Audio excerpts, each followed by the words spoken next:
ओम शांति। ओम शांति। ओम शांति। आज बाबा कहता है, स्वयं को सदा मास्टर ज्ञान सूर्य समझते हो। सूर्य का काम क्या है? सभी को रोशनी देना। हर स्थिति में वो अपना रोशनी देना नहीं छोड़ता। बादल आते हैं, है ना, लेकिन क्या वो रोशनी देना छोड़ देता है? बादल ढके हुए हैं, फिर भी उससे छिटक कर, क्योंकि वो निकला है, उसे छिटक के भी रोशनी पहुंचती है। नहीं तो फिर दिन में ही रात लगने लगता है। अगर बादल में इतनी शक्ति हो कि उसकी रोशनी को रोक ले, यार बादल को देख कर वो रुक जाए कि आज बादल है तो नहीं निकले, ऐसा नहीं है। ज्ञान सूर्य का कार्य है सर्व से अज्ञान अंधेरे का नाश करना, है ना। वो सूरज तो केवल रोशनी देता है हमें जीवन जीने के लिए, लेकिन ज्ञान सूर्य शिव बाबा जब आते हैं तो हमें अज्ञान अंधेरे से निकालते हैं। अज्ञानता ही सारे दुख का कारण है ना। पहले हम कितना सारा क्वेश्चन था अपने लौकिक जीवन में, कितना क्वेश्चन था। कोई मेरे साथ ऐसा क्यों कर रहा है, मेरे साथ ही ऐसा क्यों हो रहा है, और सब लोगों का जीवन बहुत अच्छा है, क्या सबने बहुत धर्म किया था, हम ही सारा पाप किए थे क्या? भगवान को सारा मेरे से ही लेना देना था, मेरे पर ही भगवान लगे हुए हैं, कितना सारा क्वेश्चन था ना। लेकिन ज्ञान मार्ग में आने के बाद रोशनी आने लगा, अंधेरा छटने लगा और असलियत दिखने लगा कि क्यों मेरे साथ ऐसा हो रहा है। वजह कौन है? हम ही हैं और कोई दूसरा वजह नहीं। लेकिन जब समझ गए कि नहीं मेरे ही कारण ऐसा हुआ, तो कर्म भोग को बाबा क्या बोला? कर्म योग में बदल दो। क्योंकि आप जानते हैं कि मेरी ही गलती की सजा मुझे मिल रही है। परिस्थितियां कभी रहेंगी नहीं, वो हमेशा पार हो जाएंगी।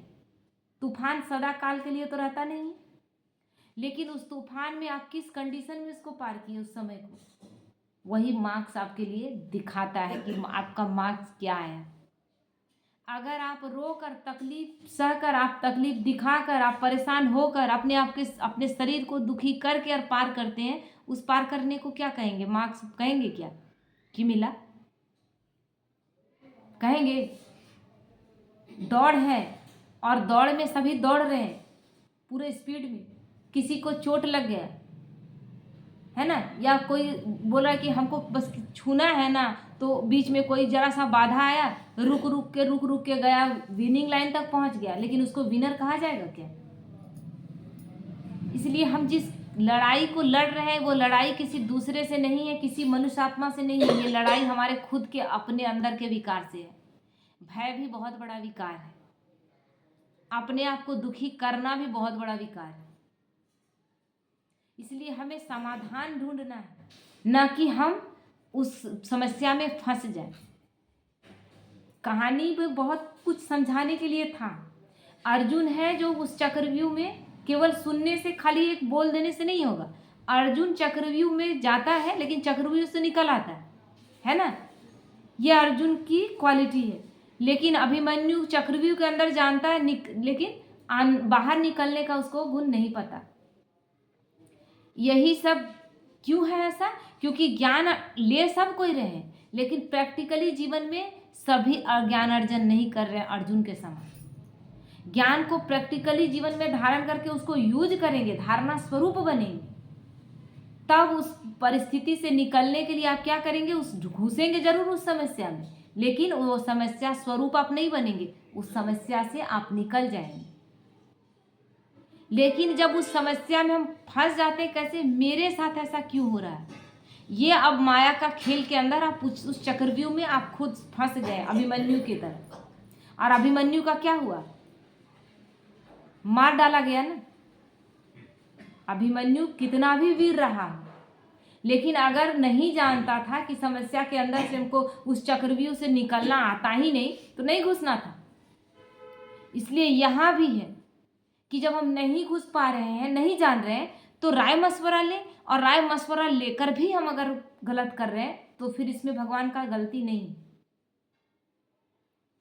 तो इसीलिए बाबा कहता है, सूर्य अपने प्रकाश से रात को भी दिन बना देता है, तो ऐसे मास्टर ज्ञान सूर्य विश्व से अंधकार मिटाने वाले, भटकती आत्माओं को रास्ता दिखाने वाले, रात को दिन बनाने वाले हो ना। बाबा बार बार पूछता है कि तुम रास्ता बताने वाले हो कि अभी भी तुम ही रास्ता मांग रहे हो किसी से, तुम ही भटके हुए हो, तो दूसरे को रास्ता क्या दिखाओगे। तो कितना चीज बाबा बोला, भटकती आत्माओं का रास्ता दिखाना। जो अज्ञानी आत्माएं जो आज भी भटक रही है तीर्थों में, व्रतों में, और कितना अपने आप को तकलीफ दे रही है, उन आत्माओं को रास्ता दिखाना।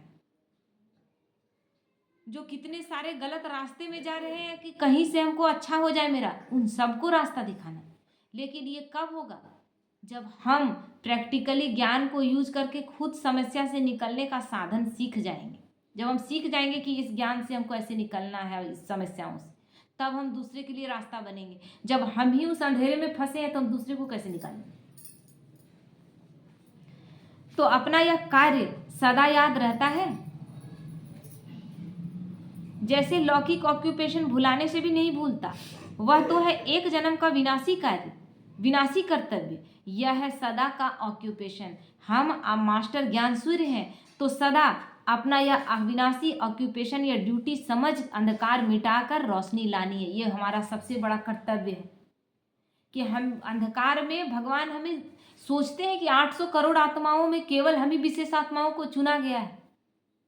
क्यों भूल जाते हैं कि हम एक परिवार के हैं और उस परिवार में बस एक दो आत्माओं का हिसाब किताब में उलझे हुए हैं, जबकि पूरा विश्व हमसे आस लगाकर बैठा हुआ है। इतने तो ढोल नगाड़े बजने लगे हैं, मंदिरों में इतनी आवाज हो रही है, मस्जिदों में इतना अजान का आवाज आ रही है, किसको बुला रहे हैं, किसको बुला रहे हैं। वो भगवान को बुला रहे हैं, और भगवान ने हमें निमित्त बनाया कि हम उनकी खोज पूरी करें, हम उन्हें शांति का अनुभव कराएं, हम उन्हें ज्ञान दें, उन्हें अंधकार से रोशनी मिले। तो हम अपने भटकेंगे तो दूसरे को क्या रास्ता दिखाएंगे।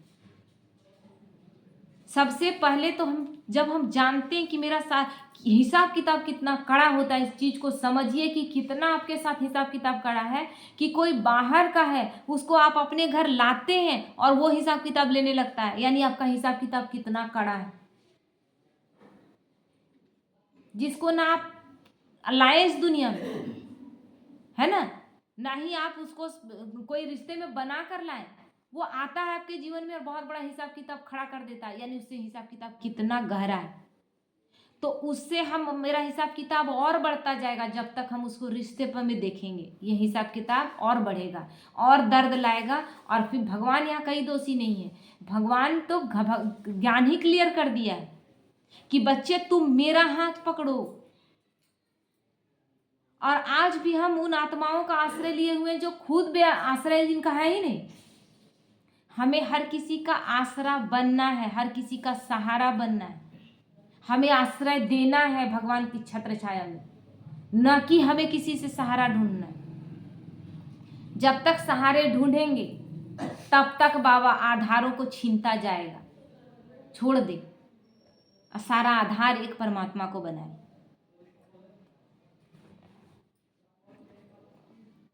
तो इसीलिए बाबा कहता है इससे स्वयं भी अंधकार समाप्त होकर प्रकाश होगा, क्योंकि रोशनी देने वाला स्वयं तो प्रकाशमय हो ही जाता है। सूर्य प्रकाश देता है, सूर्य में स्वयं ही रोशनी है, तब तो वो प्रकाश दे रहा है ना। तो दें प्रकाश। आप अंधकार में हैं क्योंकि आप इस चीज को भूले हुए हैं। सूर्य चमक रहा है जो मस्तक में, उसको भूले हुए हैं। देह जिसका कोई मतलब ही नहीं है, जिसका एक पल में आत्मा अगर उस शरीर को छोड़ दे, उस शरीर का कोई वैल्यू नहीं है, आप वो शरीर अपने आप को समझ कर बैठे और सामने वाले को भी शरीर देखकर उससे रिश्ते की अपेक्षा कर रहे हैं कि वो मेरे अनुसार चले। नहीं होगा ऐसा, ऐसा कभी नहीं होगा। जब तक आप देह के भान में किसी भी रिश्ते को निभाना चाहेंगे, वो लोग आपको बार बार हर्ट करेंगे, क्योंकि बाबा आया ही है। बाइबल में लिखा हुआ है कि परमात्मा जो है ना, उसको बहुत जेलसी फीलिंग होता है अगर परमात्मा को छोड़कर हम आत्माएं किसी और को चाहते हैं, तो जेलसी फीलिंग नहीं होता है। कहने का तात्पर्य ये है कि एक उससे रिश्ता, बाकी इतने सारे रिश्ते हैं। आप सोचते हैं कभी, ये सब सोचने से आशा दीदी बोल रही थी कि हमको लगता था कि माँ के बिना कैसे रहेंगे, और आ गई थी, समर्पित भी होना था, लेकिन माँ बाप के बिना रह भी नहीं पाती। एक फोन आता था और बोलती थी, खूब रोने लगती थी, खूब रोने लगते थे। बात क्या करें, खाली बस रोना। लेटर आता था, लेटर को लेके पढ़े क्या, बस रो रहे। पिता लेटर भेजते थे घर से, बस रो रहे। इतना मोह था। लेकिन जब आत्मा का परिचय और बहुत अच्छे से ज्ञान दिया गया तब समझ में आया ये जो माता पिता है ये इस जन्म में मेरे माता पिता हैं, पिछले जन्म में कोई कुछ और थे। और इस तरह हम लोग कितने जन्म लेते हैं, कितने माता पिता, कितना शरीर चेंज होता है, कितने रोल चेंज होते हैं। तो ये रोल जो मिला हुआ है, इस रोल को इतना परफेक्ट निभाना है कि आगे के रोल हमें बहुत परफेक्ट मिलेंगे। पिक्चर भी बनाता है कोई हीरो, कब मिलता है अच्छा रोल उसको, जब अभी जिस रोल को उसको दिया गया अगर वो रोल बहुत अच्छे से निभाता है। एक छोटा सा ही किसी को रोल मिला है, उस छोटे से रोल में वो अपना पहचान बना लेता है और उसके लिए स्पेशल स्क्रिप्ट लिखा जाता है क्योंकि अपना परफॉर्मेंस अच्छा दिया।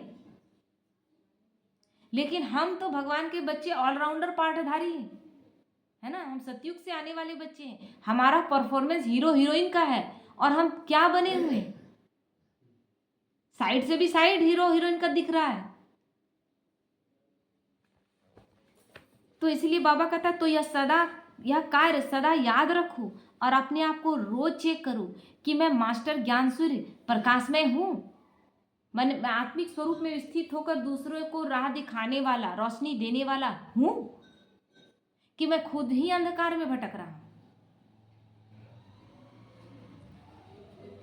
जैसे आग बुझाने वाले स्वयं आग के सेक में आते हैं क्या, फायर ब्रिगेड वाले जो आते हैं, जो हमको आग लग जाता है तो आग से बुझाने के लिए, आग से बचाने के लिए वो आते हैं, लेकिन क्या वो खुद उसमें झुलस जाते हैं क्या, झुलस जाते हैं। तो यहाँ हमें भगवान ने हमें किस कार्य के लिए चुना है, किस कार्य के लिए चुना है, कार्य याद है ना, कर्तव्य याद है ना। कर्तव्य हमें उदास बैठने के लिए, दुखी होने के लिए मिला है कि हमें खुश रहकर दूसरों को खुशी बांटने के लिए मिला है। ऐसे सदा अंधकार दूर करने वाले अंधकार में स्वयं नहीं आ सकते। बात समझ में आ रहा है, अंधकार दूर करने वाले अंधकार में नहीं आ सकते। जिस तरह आग बुझाने वाले आग की सेक में नहीं आते, उसी तरह अंधकार मिटाने वाले अंधकार में कभी नहीं आएंगे। यानी आपका खुद का जीवन, भगवान शुरुआत में ही क्या कहता है, बच्चे तुम मेरे लिए मेरी चर्चा करके तो देख, तुम्हें मशहूर न कर दूं तो कहना, है ना। बाबा से हम एक कर्तव्य उठा ले कि बाबा का पैगाम जन जन तक हमको पहुंचाना है। फिर बाबा का प्रतिज्ञा है कि बच्चे फिर तुम्हारे लौकिक के भी कार्य, तुम्हारे सोचने का भी कार्य मैं करूंगा। लेकिन हम क्या उलझे हुए, मेरा लौकिक का ये चीज ठीक हो जाता तब हम इसमें लगते, नहीं ठीक होगा तब तक नहीं ठीक होगा, छोड़ दे। क्योंकि जिस दिन से हमने कह दिया कि बाबा घर आपका, बच्चे आपके, सब कुछ ही आपका, तो फिर मेरा जिम्मेवारी रहा कहाँ। हम रो रहे हैं, हम उदास हैं, यानी आज हम बाबा को सौंपे नहीं है, बाबा से भीख मांग रहे हैं। भीख नहीं मांगना है बाबा से, बाबा ने हमें भिखारी नहीं बनाया, अधिकारी बनाया है। हमें अधिकार लेना है कि हम बाबा के बच्चे हैं, खुशी मेरा जन्मसिद्ध अधिकार है, शांत रहना मेरा जन्मसिद्ध अधिकार है, सफलता प्राप्त करना मेरा जन्मसिद्ध अधिकार है। हम ही सफल होंगे, हम नहीं होंगे तो कौन होगा। ये शक्तिशाली संकल्प करना है, और जैसा संकल्प वैसा सिद्धि, जैसा संकल्प वैसा सिद्धि। आप क्या होता है, थोड़ा सा बीमार होते हैं, थोड़ा सा देखिएगा कि थोड़ा सा हाथ पैर दर्द देता है, हम लोग क्या संकल्प चलाते हैं, लगता है फीवर आएगा, संकल्प दे दिए। हाथ पैर में दर्द हुआ था, फीवर का संकल्प दे दिए, नहीं भी आना था तो आएगा ही, क्योंकि संकल्प आप चला दी। थोड़ा सा सर्दी खांसी होगा, आप बोलेंगे कि ये लगता है कि एकदम मेरा बहुत ज़्यादा निमोनिया, टाइफाइड, क्या क्या आपने खुद, अभी हुआ कुछ जांच भी नहीं हुआ है, लेकिन सब संकल्प आप चला देते हैं, सारे नेगेटिव संकल्प चला देते हैं, और फिर जब हो जाता है तो बोलते हैं देखो मेरा हो गया। जैसे ही होता है ये चीज़, इसी से सीखे हम लोग, हमको आइडिया नहीं था, थोड़ा सा भी कुछ प्रॉब्लम होता था लगता था ये बढ़ेगा, और अब जैसे ही होता है बोलते हैं नहीं होगा, हमको कुछ नहीं होगा, मैं एकदम स्वस्थ हूँ, शरीर आपका है, आपका है बाबा। तो इस तरह जो शरीर के लिए किए, अपने घर के हर समस्या के लिए नहीं करेंगे। बाबा घर आपका, बच्चा आपका। घर में बच्चा जो भगदड़ मचा रहा है, बदमाशी कर रहा है, तो किसका कर रहा है बाबा? किसकी बदनामी हो रही है? बाबा की बदनामी हो रही है। बाबा का घर है, मुखिया का बदनामी होता है। हम तो निमित्त आत्माएं हैं, हमारा क्या बदनामी होगा? किसी भी घर में कहीं कुछ होता है तो उस घर का मेन जो आदमी है ना, उसके बारे में देखो, उसका घर का है, ऐसा करता है। तो भगवान को कह दे, लड़ाई भगवान से करें, देहधारियों से लड़ाई नहीं करना है। भगवान से लड़ाई करें कि भगवान हम आपका बच्चा है, घर में आपका है और आपके घर में ऐसा हो रहा है, आपको यही पसंद है क्या? तो करवाइए और एकदम साइड हो जाइए। भक्ति मार्ग में कहानी पढ़े थे, उस समय देखिए भक्ति था, है ना, ज्ञान तो नहीं था। वो माता कृष्ण की इतनी भक्ति ना कि बस कृष्ण के अलावा उनको कुछ दिखाई नहीं देता था उसको। बस काम धंधा अपना घर का करती थी और बस कृष्ण में खो जाती थी। अचानक हस्बैंड का तबीयत खराब हो गया, इतना ज़्यादा तबीयत खराब हो गया, एक कमरे में वो है और बच्चे बोल रहे हैं कि मम्मी आ ना, पापा बहुत तबीयत का, बच्चे रो रहे हैं। मैंने लग रहा है कि अब तक जैसे देखती है वैसा कंडीशन, कृष्ण का बस पास जाकर बैठ जाती है और बोलती है, कान्हा अब तुम्हें जो करना है, अब तुम हमको रोते हुए देखना चाहते हो कि हंसते हुए देखना चाहते हो, तुम्हारी जिम्मेवारी। और कुछ नहीं, बस आंख से आंसू निकल रहा है और बस उसको जो मूर्ति है, कान्हा का मूर्ति है, उसको बस पकड़े रहती, अब बस सुनना चाहती है कि वो अब ठीक है। किसी डॉक्टर के पास नहीं जाना, कहीं नहीं जाना, अब तुमसे बड़ा कोई नहीं है मेरे लिए। भक्ति है, क्योंकि गीता में भगवान कहते हैं कि तुम जिस रूप में मुझे याद करो, प्राप्ति कराने के लिए मुझे ही आना पड़ेगा। जो तुम्हें फल मिलेगा ना, भक्ति का अल्पकाल का भी फल मिलेगा, तो वो मैं ही तुम्हें दूंगा। कहाँ से देंगे? देवी देवताएं तो नीचे गिरे हुए हैं। तो भगवान स्पष्ट उसमें कहते हैं, तो वो पकड़ लेती है और बोलती है कि अब जो करना है अब तुम करो, ले जाना है तो तुम इतना शक्ति दो कि हम बर्दाश्त कर सकें, हम सहन कर सकें, और अगर रखना है तो तुम बख्श दो।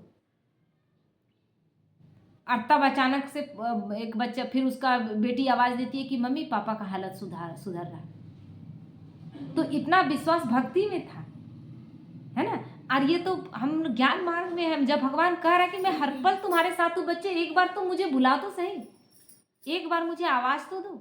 सूरज भाई का सुन रहे थे, क्योंकि कुछ चीज़ों को अभी हम देख रहे हैं, तो हम भी कुछ चीज़ों में थोड़ा कभी कभी होते हैं कि ऐसा अगर सिचुएशन आएगा तो क्या किया जाएगा। तो अचानक सूरज भाई का लगाए, तो सूरज भाई बोल रहे हैं कि मान लीजिए कि घर में किसी का हार्ट अटैक हो गया, है ना, हार्ट अटैक आया हुआ है, वो दर्द से तड़प रहा है, उस समय आपका दूर दूर तक गाड़ी उड़ी का कोई व्यवस्था नहीं, कोई दूर दूर तक ऐसा कोई, मतलब अब ऐसी जगह में, हर जगह तो डॉक्टर का सुविधा नहीं, गाड़ी का सुविधा नहीं है, तुरंत योग में बैठ जाए, बाबा आप सुप्रीम सर्जन हैं, आप आओ, यहाँ कोई और सुविधा नहीं, आप आकर आप अपने बच्चे को ठीक करो, एकदम योग युक्त हो जाए, और उस समय बुलाए और सौंप दे उसको। बाबा क्या करेगा? अगर उसको हॉस्पिटल ले जाना है तो उस समय सारा सुविधा वो मुहैया करवाएगा। इतना गारंटी भगवान का है। इतनी सारी चीजें आप जो सुन रहे हैं, कभी भी ना इस कान से सुनकर उस कान से नहीं निकालें। हर एक बात जो है वो सत्य है, जो भगवान का जितना कुछ सुन रहे हैं ना वो सत्य है। एक आदमी, एक डॉक्टर था ना, अवार्ड लेने के लिए, कहानी सुना है आप लोगों ने? अवार्ड लेने के लिए जा रहा है, उसका रास्ते में गाड़ी ऐसा जगह खराब हो जाता है ना कि एकदम कच्चा रास्ता में गाड़ी खराब हो जाता है, नहीं रैली में फंस जाता है। तो ड्राइवर बोलता है कि शॉर्टकट में ले जा रहे हैं, शॉर्टकट में ले जाता है, तो ऐसा कच्चा रास्ता में एकदम अंधेरा होने लगता है, थक जाते हैं ये लोग, और गाड़ी थोड़ा सा खराब हो जाता है। बोलता है कि गाड़ी में थोड़ा सा काम कराना होगा हमको। बोले यहाँ देखो कहीं चाय मिलेगा, कुछ मिलेगा। तो एक झोपड़ी दिखता है, ये लोग जाते हैं, डॉक्टर भी जाता है और वो लोग जाते हैं उस झोपड़ी में। तो एक माता थी, तो उन लोगों को लगता है ना कि ये होटल है, तो बड़े मतलब नहीं होता है होटल में, जैसे अंदाज से बोलते हैं कि चाय बनाइए।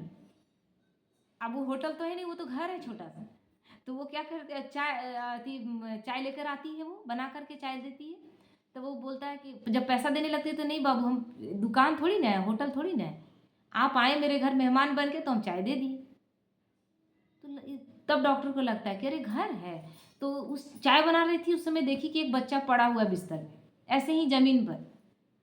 तो बोली इस बच्चे को कुछ हुआ है क्या, कौन है आपका? तो बोले यही एक सहारा है, मेरा बेटा बहू नहीं है और पोता ही है जो बीमार है, ऐसा बीमारी से ग्रसित है कि उसी डॉक्टर जो उसके घर में आया हुआ है ना, मतलब इत्तेफाक से आया हुआ है, अब उसी डॉक्टर का नाम लेती है कि डॉक्टर बोला है कि वही डॉक्टर जब देखेंगे तब इसका ठीक होगा।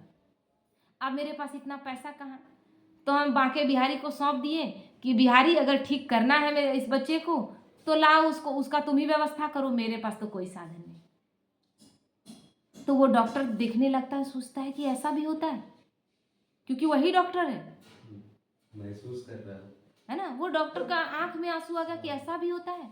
किसी बूढ़ी माता का विश्वास कितना, हम इस जगह में कभी नहीं आते, ऐसी जगह में इतना बड़ा डॉक्टर है। तो कहता है माता मैं ही हूँ वो डॉक्टर, और उस बच्चे को ले जाता है और उसका इलाज करता है। तो ये सब क्या कहानी आपको लग रहा है? ये सच्ची कहानियां हैं, सच्ची घटनाएं हैं, तो उस पर हम विश्वास करें, लेकिन छोड़ना पड़ेगा। जब तक पकड़े रहेंगे, अब पक्षी डाली को पकड़े हुए छोड़ेगा ही नहीं, उड़ेगा कैसे बताइए? आप पकड़े हुए और बोल रहे हैं मैं उड़ क्यों नहीं पा रहा हूं, आपने छोड़ा कहाँ? छोड़ना पड़ेगा, बिना छोड़े कल्याण नहीं।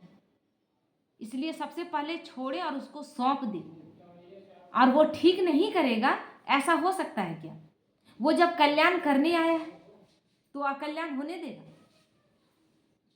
और भक्ति का भी जो कहानी है ना, अभी के कहानियों से बना हुआ है।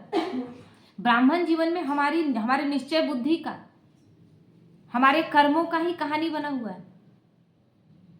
प्रहलाद का दिखाते हैं ना, क्या नहीं होता है प्रहलाद के साथ, लेकिन प्रहलाद जीवित ही रहता है।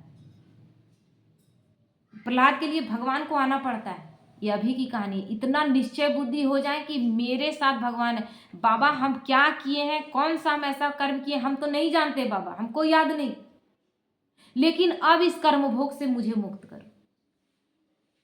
अब हिसाब किताब चुकतू करना लोग ज्ञान सुनकर भी नहीं जान रहे हैं, मतलब आत्मा समझ ही नहीं रहे हैं। बोल रहे हैं ना कि एक बहन से भी बात कर रहे हैं ना, तो उसको इतना समझा रहे हैं, लेकिन एक ही चीज बोल रही है, वो समझ ही नहीं पा रही है। नहीं मेरे सास ऐसे करती है, मेरे ससुर ऐसे करते हैं, हम इतना किए लेकिन मेरे सास ससुर मेरे नहीं हुए। बोले मेरे सास ससुर देख ही रही है, तब तक तुम्हारा ठीक नहीं होगा। तुम सास ससुर अभी तक देख रही है, वो आत्माएं हैं। हम बोल रही है हम नहीं समझाएंगे, हम जवाब नहीं देंगे, तो उनको कैसे समझ में आएगा मेरे साथ गलत कर रहे हैं?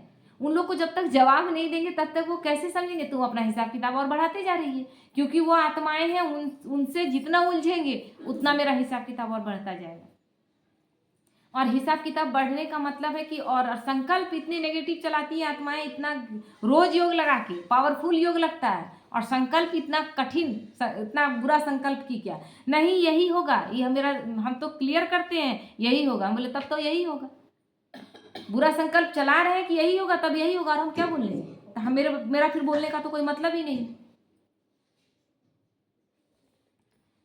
तो इसीलिए बाबा कहते हैं तो मैं मास्टर ज्ञानसूर्य हूं, यह नशा व खुशी सदा रहे, खुशी कभी गुम न हो। हम रोशनी देने वाले हैं, 7 8 10 12 साल से चल रहे हैं, है ना। सबसे पहले बच्चे आप हैं, यहाँ के सबसे नए पहले बच्चे आप हैं, पुराने बच्चे। और पुराने बच्चे का स्थिति कितना पावरफुल होना चाहिए, अब तक रोशनी देने वाला, हम रोशनी लेने वाला नहीं, देने वाला बनना है। क्यों किसी चीज में फंसे हम? जब अपने खून अपने नहीं हो रहे हैं तो हम क्यों इस चीज के लिए परेशान हैं? और कोई अपना नहीं है। जब तक आपको बाबा पूरी तरह से डिटैच रिश्तों से नहीं करेगा ना, तब तक आपका इस तरह का आता ही रहेगा। जब तक पूरी तरह से आप डिटैच नहीं हो जाते। वैराग्य लाता है, नफरत और घृणा नहीं। अभी आपके अंदर क्या है जानते हैं? मोह घृणा पैदा करता है। जब मेरे अनुसार नहीं चला, घृणा हो गया, और ये चीज खत्म हो जाएगा। अभी आपके अंदर क्या चलेगा? हर स्थिति में इस आत्मा का ठीक होना चाहिए। एक आत्मा है, और इस आत्मा को हम बहुत कष्ट देकर आए हैं कि ये रिटर्न में हमको दे रही है। बस माफी मांगना है और माफ कर देना, इसके अलावा और कुछ नहीं है। इसका कोई और उपाय ही नहीं है। माफी मांगे, माफ कर दे और डिटैच हो जाए। और सबसे पहले तो उसको बच्चा बना लेना, उससे अच्छा बच्चा तो कोई होता ही नहीं, उससे अच्छा और कोई बच्चा होता ही नहीं। छुए तो छूटे। अपने जानते हैं जो अपना हो पराया हो जो भी हो, बच्चे दूसरे के बच्चे हो, कितना भी करके दीजिए ना, वो एक एक पल में आपको दिखा देगा। इतना कड़ा होकर कोई जवाब देगा कि आश्चर्य लगेगा, ऐसा बोल सकता है, ऐसी ऐसे जवाब दे सकता है। लेकिन क्या वो जवाब देता है? उससे जब बोलते हैं कि आओ तो बैठ जाओ तो बैठ जाता है, उसे बोलते हैं तो वो बात सुनता है, ये करो तो वो करता है। इतना आज्ञाकारी बच्चा कहाँ मिलेगा? उसको पहले बनाए। ठीक है, ओम शांति।